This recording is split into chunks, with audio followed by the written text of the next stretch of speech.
Hola Quinto, ¿cómo están? Hoy estamos en nuestra clase número 15 y vamos a empezar con los aportes de Marx. Marx tan cuestionado muchas veces, tan vapuleado, eh, muchos de sus escritos a lo largo de la historia fueron cuestionados y prohibidos, pero bueno, vamos a empezar con algunos datos de su vida y de su nacimiento, de su formación. Nació en 1818, espero que puedan ver bien la pantalla. En 1818, falleció en 1883. Fue filósofo, economista, sociólogo, periodista, intelectual, militante, comunista de origen judío. Nació en Alemania, más precisamente en Prusia. En su vasta e influyente obra abarca diferentes campos del pensamiento en la filosofía, la historia, la ciencia política, la sociología y la economía, aunque no limitó su trabajo solamente a la investigación, pues además incursionó en la práctica del periodismo y la política, proponiendo siempre en su pensamiento una unión entre la teoría y la práctica. En resumidas cuentas, lo que tenemos que tener en cuenta en relación a su vida y su biografía es principalmente los años y en el contexto en el que escribe. Estamos hablando de surgimiento, en un contexto de surgimiento de la revolución industrial en Europa. Su formación primero es en leyes, luego se incursiona en la filosofía, y sus aportes son tomados por varias ramas de las ciencias sociales. En este caso vamos a tomar su teoría y sus aportes, sus conceptos relacionados al análisis de la sociedad, desde los aportes sociológicos, pero también pueden verlo en otras materias, lo van a poder ver en otras materias en la universidad, relacionadas a las ciencias políticas, relacionadas a el periodismo, la filosofía, ¿sí? Así que, bueno, y también genera muchas controversias sus escritos por el tema de que muchos de ellos, por ejemplo, El Capital, es una de sus obras más largas y conocidas.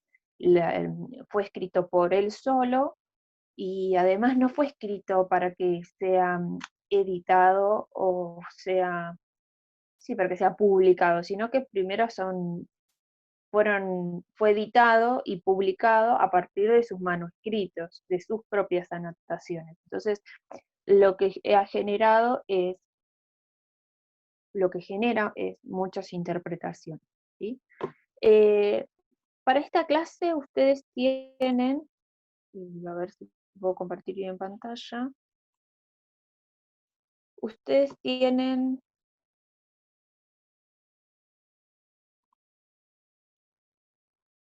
un, un texto en PDF que, pero ahí lo van a poder empezar a ver, un texto en PDF que me gustaría que lo leamos un poco entre todos, ¿sí? Para que no quede solo la explicación de los videos, sino que también haya un acercamiento a los textos. Estos textos que ustedes tienen, que les voy a dejar en PDF, son varios fragmentos de un editorial que se llama Longseller y que escribe varios libros sobre varios autores, corrientes, ideas para principiantes. Ya algo de esto les di para Weber y para Parsons.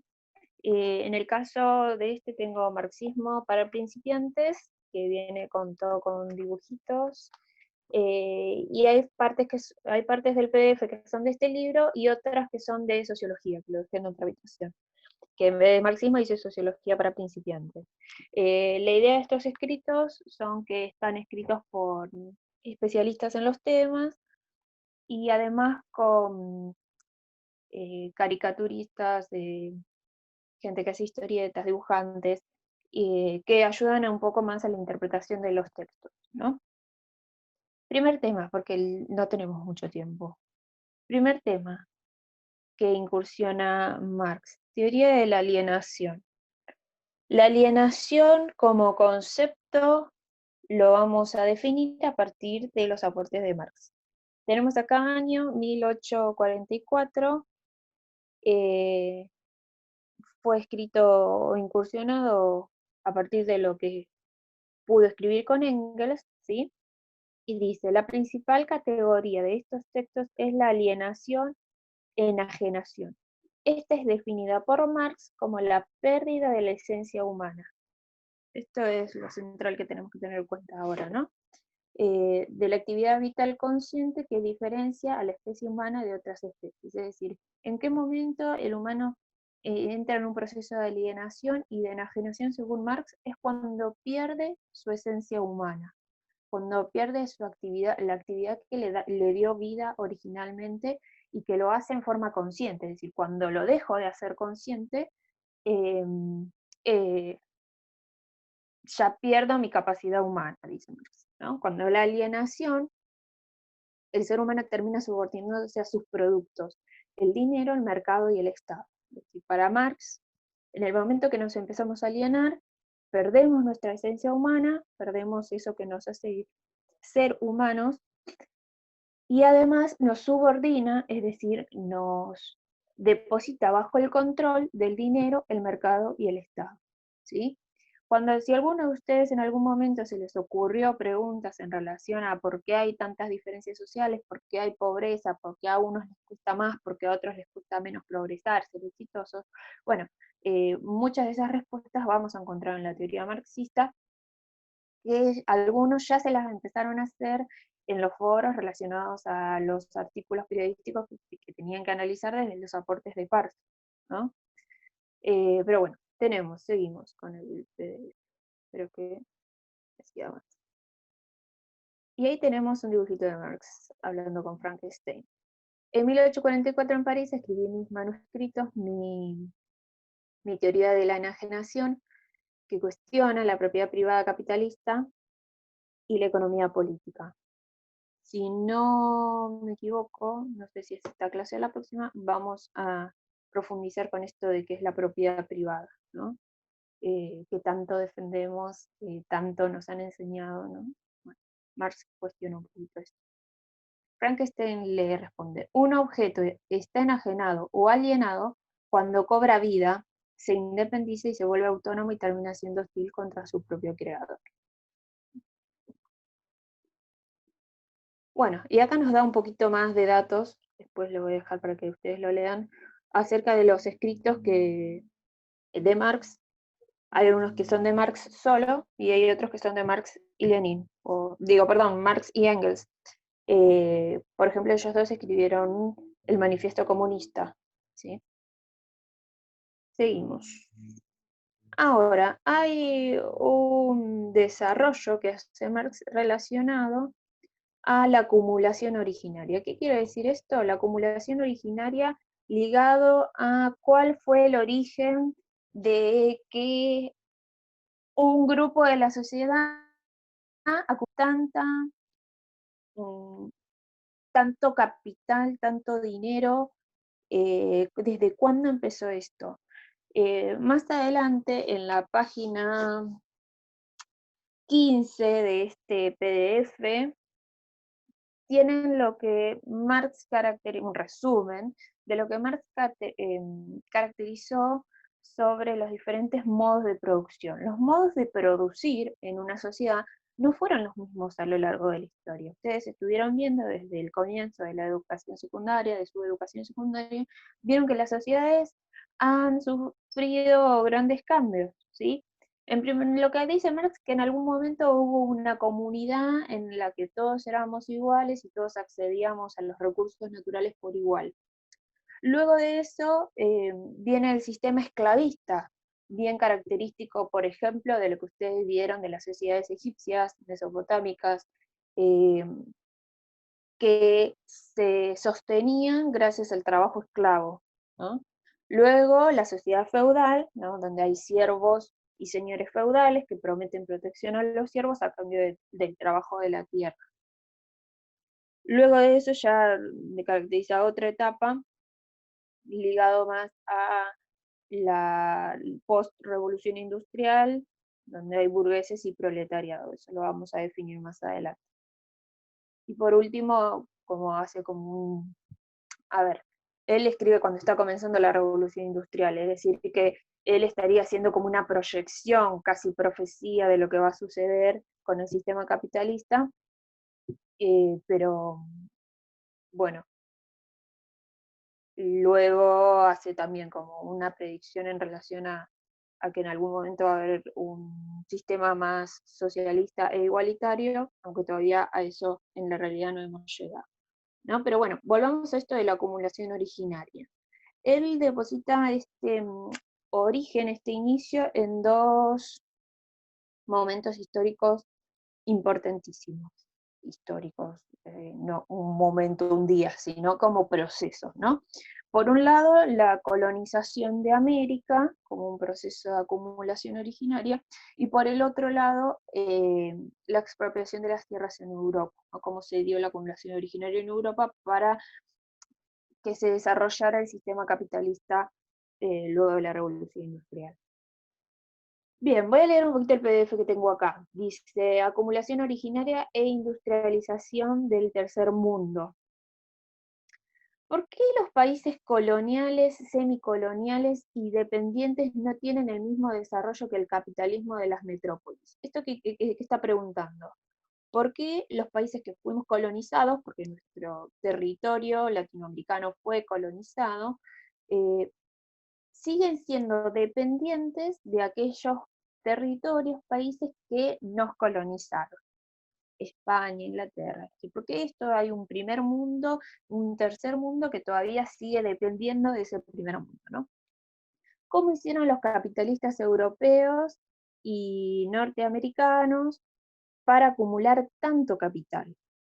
¿Cómo hicieron para que ellos estar en una posición de primer mundo y nosotros seguir siendo tercer mundo? Intentando responder estas preguntas, Marx investiga el papel de la acumulación originaria en el desarrollo de los capitalismos metropolitanos y en la dependencia de los capitalismos periféricos. Bien, y ahí tenemos algunas preguntas, ¿no? O algunos dichos. A los pueblos del tercer mundo nos han explotado y saqueado. En la globalización capitalista del siglo XXI se profundiza este mecanismo. Bien, esto da para largo. Para que Europa Occidental y Estados Unidos acumularan inmensas sumas de capitales imprescindibles para los primeros saltos tecnológicos de la industria a fines del siglo XVIII y el XIX, fue necesario pisar, sojuzgar, aplastar, expropiar, humillar y explotar a millones de personas.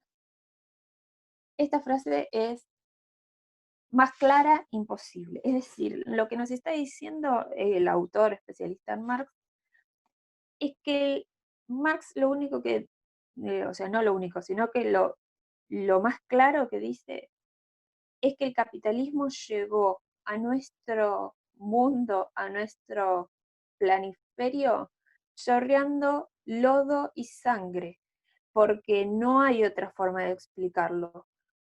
Marx establece que la acumulación originaria, el porqué de esta diferencia entre sociedades ricas y pobres, es que las ricas pisaron, sojuzgaron, aplastaron, expropiaron, humillaron, ¿sí?, a otros. Desde la conquista, estamos hablando conquista de América, ¿sí? Y el pillaje de México y Perú, hasta el saqueo de Indonesia y la India, la historia de los siglos XVI a XVIII es puro bandidaje capitalista. Es decir, durante todos esos siglos lo que hubo fue un saqueo por parte de la Europa Occidental hacia estos sectores de la América Latina y Asia. Un saqueo, vinieron, saquearon lo que había y lo utilizaron como manufactura. Es decir, se llevaron nuestra materia prima, sí, lo pusieron en un círculo de producción y con eso lo ganaban, ¿no? Sigo leyendo, posibilitó la extraordinaria concentración de valores y capitales en Europa Occidental. La suma total de estos robos sistemáticos, esto está en... Estoy viendo que me parece que lo están viendo en chiquito ustedes. Yo acá lo tengo más grande. La suma total de estos robos sistemáticos realizados entre 1500 y 1750 alcanza la cifra de más de 1.000 millones de libras esterlinas oro, más que todo el capital reunido por todas las empresas industriales movidas a vapor que existían en toda Europa hacia el año 1800. Sin ese flujo de riquezas del tercer mundo al primero, es decir, desde las colonias, desde los territorios colonizados hacia Europa, no hubiera habido revolución industrial a fines del siglo XVIII ni máquina a vapor. Es decir, que gracias a todo lo que nos robaron, nos sacaron y nos mataron, se posibilitó la revolución industrial y el crecimiento de esas industrias en territorio europeo. Esto me hace acordar alguna frase de la serie La Casa de Papel, que está, creo que es Rodrigo de la Serna, ¿no? El argentino, que en algún momento dice, venimos a recuperar todo el oro que le sacaron a América, o todo el oro que nos sacaron las colonias, ¿no? Sin embargo, esto tiene diferentes características en América, dentro de América, las colonias, y cómo se dio la acumulación originaria en Europa. Voy hacia arriba. Bien, vamos a adentrarnos un poquito en la conquista de América.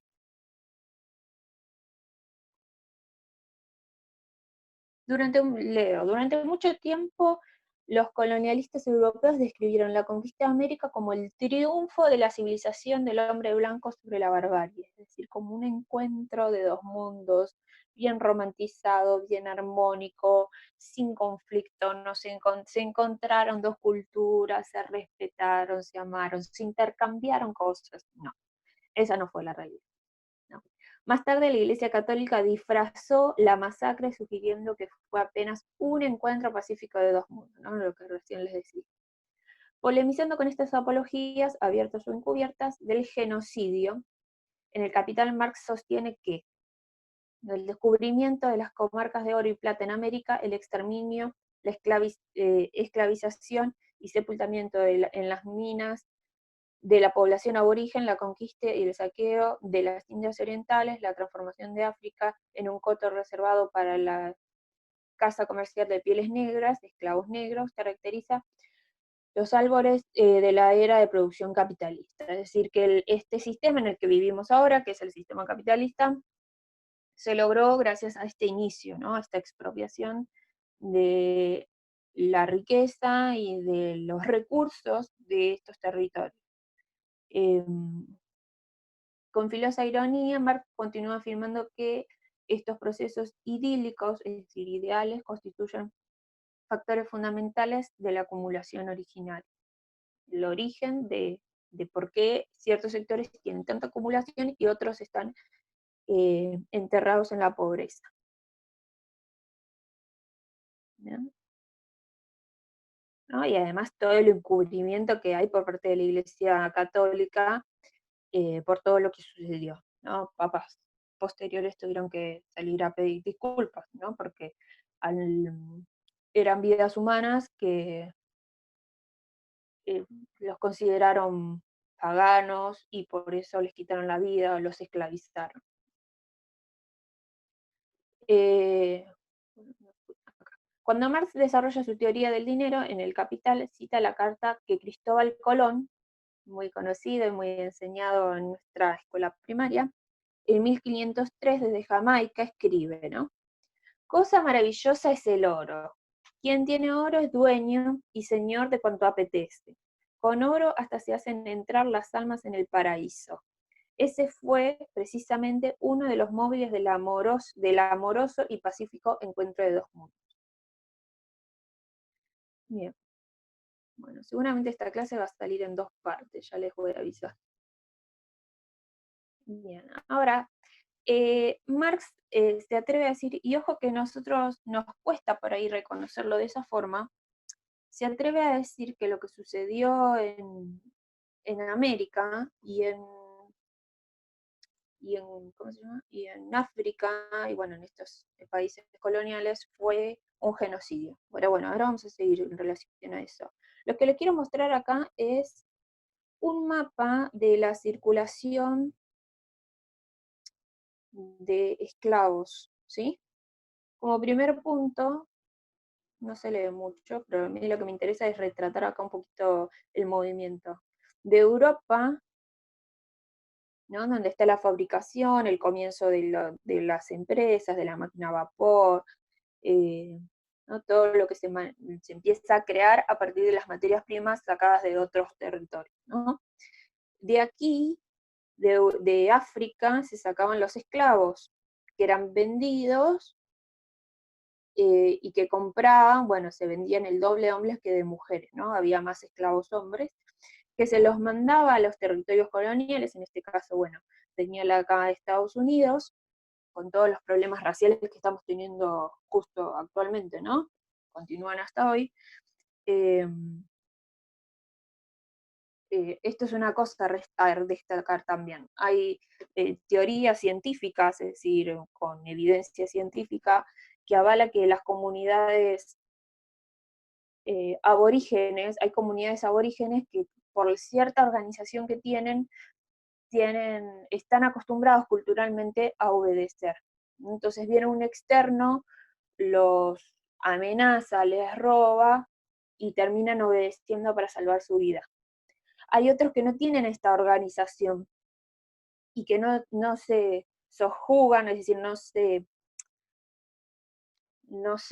me sale la palabra ahora, pero como que no se limitan a lo que le pide el colono o el colonizador, y prefieren morir antes que eso, ¿no? Entonces la idea de esta película, ¿cómo se llama?, del lejano oeste, de Estados Unidos, y el cacique de Estados Unidos, o de esta zona, en esas películas viejas se mostraba como duro, rudo, que no iba a obedecer, que no iba a entregar a su pueblo, que prefería la muerte, y los colonizadores, en este caso más de corte inglés, directamente los exterminaban porque no eran una producción, el hombre no era un medio para poder producir, como sí lo fue el caso de México, de las poblaciones indígenas de México, donde sí fueron sojuzgadas. Algunos sí fueron matados, o sea, muchos fueron matados, pero muchos también fueron esclavizados. En el caso del territorio de Estados Unidos, muchos fueron directamente eliminados, es decir, matados, pero eso les hizo dejar sin gente para que trabajaran en el petróleo, en el oro, en la plata, en todo eso.